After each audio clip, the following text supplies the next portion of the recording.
बिस्मिल्लाहिर्रहमानिर्रहीम। Short hand के इस वीडियो लेक्चर सीरीज में एक और लेक्चर के साथ मैं हूं आपका ट्रेनर मोहम्मद मीर। जैसे कि हमने वावल्स पढ़ते हुए आपसे ये शेयर किया था कि 12 वावल्स के बाद 4 डिप्थोंग्स भी पाए जाते हैं, जिनको हम 2 वावल एक साथ या डबल वावल आप कह सकते हैं, या ये कहें कि वावल्स की यूनियन है जिसमें 2 वावल्स की आवाज एक साथ यानी सिंगल सिलेबल में निकलती है। यहाँ पर मैंने लिखा है diphthong is a union of 2 vowel sounds in 1 syllable या सिंगल सिलेबल। जहां भी एक लफ्ज में 2 वावल एक साथ पाए जाते हैं उनको हम डिप्थोंग कहते हैं। उनकी तादाद हमारे पास 4 है, जिनमें से 2 फर्स्ट प्लेस के डिप्थोंग्स है और 2 थर्ड प्लेस के, यानी सेकंड प्लेस में कोई डिप्थोंग नहीं है।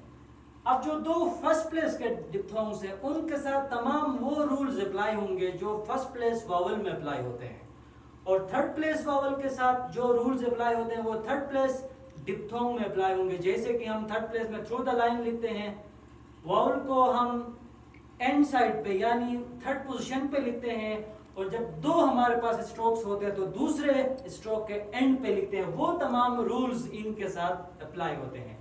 तो डिप्थोंग में हमारे पास 4 डिप्थोंग्स हैं, जो कि मैंने फर्स्ट प्लेस और थर्ड प्लेस दोनों अलग अलग करके भी लिखा है। आई, ओई, आउ और यू, ये 4 हमारे पास डिप्थोंग्स है। आई जिसमें अप, इ यानी आई एक फर्स्ट प्लेस का डिप्थोंग है और एक थर्ड प्लेस का डिप्थोंग है। दोनों मिला के आई आवाज बनती है, जो कि फर्स्ट प्लेस का डिप्थोंग है। इसकी अलामत ये है, ऊपर की तरफ वी की जैसी छोटी सी शक्ल है। और ओई जबकि दूसरा डिप्थोंग है ओई, ये दोनों फर्स्ट प्लेस के हैं। इनको आपने लाइन से ऊपर यानी अबव द लाइन आपने लिखना है और टॉप पे इनको इंडिकेट करना है। और थर्ड प्लेस में आउ और यू, ये दोनों आवाजें थर्ड प्लेस के हैं। जैसे कि थर्ड प्लेस वावल लिखते हैं इसी तरह इनको भी लिखा जा सकता है। अब हम आते हैं इनके एग्जांपल्स की तरफ, किस तरह के अल्फाज इनसे बनते हैं, किस तरह प्रोनाउंस करना है। अब आप देख सकते हैं ठ, चूंकि हमारा स्ट्रोक ठ है, इसके साथ आई हम ऐड करते हैं तो ठाई, डाई, ड स्ट्रोक है उसके साथ आई वावल ऐड करते हैं। बिल्कुल टॉप पे आपने लिखना है और स्ट्रोक को आपने लाइन से ऊपर इसलिए रखना है कि ये फर्स्ट प्लेस के हैं। डाई, माई, ये कर्व स्ट्रोक है, उसको भी आप लाइन से ऊपर रखेंगे एल के साथ। लाई, एम के एंड में, यानी ये पहले भी आ सकते हैं, जैसे वावल पहले भी आता है बाद में भी आता है, तो डिप्थोंग भी पहले भी आ सकता है बाद में भी आ सकता है। नाई एम के बिल्कुल एंड पे। और अब ओई देखिए, जोई, जोई, एनोई और टोई, इनके साथ भी आप वही तमाम रूल्स जो वावल के साथ है वो अप्लाई कर सकते हैं। ये तो हो गए फर्स्ट प्लेस के डिप्थोंग्स, 2 डिप्थोंग्स है। और अब आप थर्ड प्लेस में देख सकते हैं, थर्ड प्लेस डिप्थोंग भी आप इसी अंदाज में लिखेंगे जिस तरह आप थर्ड प्लेस वावल्स लिखते हैं।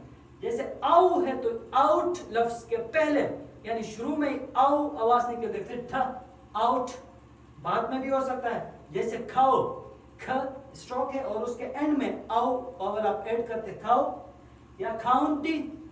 इसी तरह यू, ये यू की जैसी शेप है, उल्टा है, लेकिन अब देखें ठ के साथ आप यू ऐड, ड के साथ आप यू ऐड करते हैं, ड्यू, ब्यू। या अगर आपके पास 2 स्ट्रोक्स है तो ब्यूटी।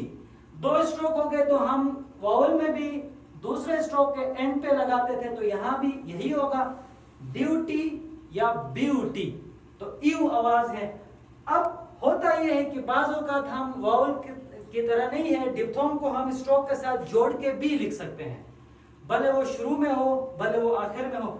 अगर जुड़ता है तो जोड़ना है, लेकिन उसके लिए उसूल ये है कि पहले 3 डिप्थोंग आई, ओई और आओ, इन 3 के साथ ये है कि अगर इनको आप जिस किसी के साथ भी मिलाते हैं तो उनकी अपनी शक्ल चेंज नहीं होना चाहिए, उनकी अपनी सूरत नहीं बदलना चाहिए। जिसके साथ भी आप मिलाते हैं उसमें यह ख्याल करना है कि इसकी अपनी ओरिजिनल शक्ल रहे, यह भी अपनी असल शक्ल में रहे, और यह भी, ये तीनों डिप्थोंग जिस किसी के साथ भी मिलाते हैं ये अपनी ओरिजिनल शक्ल में जाके मिलेंगे। जबकि यू ऐसा डिप्थोंग है जिसको जिस किसी के साथ मिलाना है उसकी शक्ल में जाके मिलेगा, उस स्ट्रोक का जैसा बन जाएगा। अब आप देख सकते हैं आइटम, यहां आप देख सकते हैं आइटम में मैंने आई को छ के साथ मिलाया है, लेकिन उसकी शक्ल में कोई तब्दीली नहीं आई है। आइडल ड के साथ मैंने मिलाया है, उसकी शेप में कोई रद्द बदल नहीं है।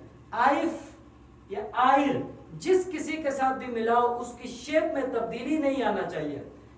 जबकि ओई इसके साथ भी यही रूल है, लेकिन ऐसा एक ही स्ट्रोक है जो ऊपर की तरफ जाता है इस शक्ल में, वो है एल, ऑयल, तेल। इसके साथ ये मिल सकता है। अलबत्ता किसी और स्ट्रोक के साथ भी अगर इस सूरत में इसकी शक्ल चेंज हुए बगैर मिलता है तो मिलाना है। और औ के साथ भी यही रूल्स है। जब आप औ के साथ मिलाते हैं तो आप देख सकते हैं ठ के साथ, फ के साथ, जिसके साथ भी आपने मिलाना है ये मिल सकता है। तो आप इसी तरह एन के एंड में आप मिला सकते हैं, इसके साथ भी यही तमाम रूल्स अप्लाई होंगे जो इन तीनों के साथ अप्लाई होते हैं।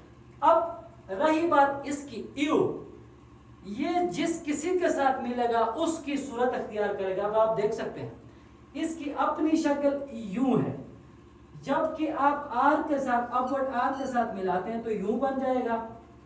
एम के साथ आप मिलाते हैं तो यू बनेगा, के साथ मिलाते हैं तो यू बनेगा। जिस स्ट्रोक के साथ मिलाते हैं उसकी सूरत अख्तियार करेगा। ये बड़ा फ्लेक्सिबल है। अब आप देख सकते हैं एन के साथ यू मिलेगा, स्ट्रेट स्ट्रोक के साथ यू मिलेगा, कर्व के साथ यू, अपवर्ड के साथ यू, इस तरह मिलता है। अब ये डिप्थोंग बाज औकात एब्रिविएट भी होते हैं, यानी ये मुख्तसर होते हैं। जैसे आई की सूरत ये है, तो ये पूरा लिखने की भी जरूरत नहीं है। कुछ ऐसे स्ट्रोक के साथ लिख के दूसरा ऐसा ना लिख के भी हम इसको पढ़ सकते हैं।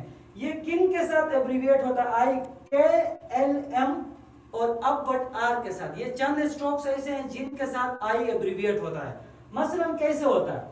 अब आई को ख के साथ मैंने यहाँ पे लिखा हुआ है, इसमें आपने आई लिख के फिर ख या आई कैन लिखने की जरूरत नहीं है।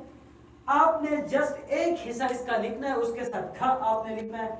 और आइल, आई विल या आई जैसा कि है, तो इसमें आप आई लिख के फिर विल लिखने की कोई जरूरत नहीं है। आपने एक हिस्सा लिखा, इसके साथ आप एल लिख सकते हैं।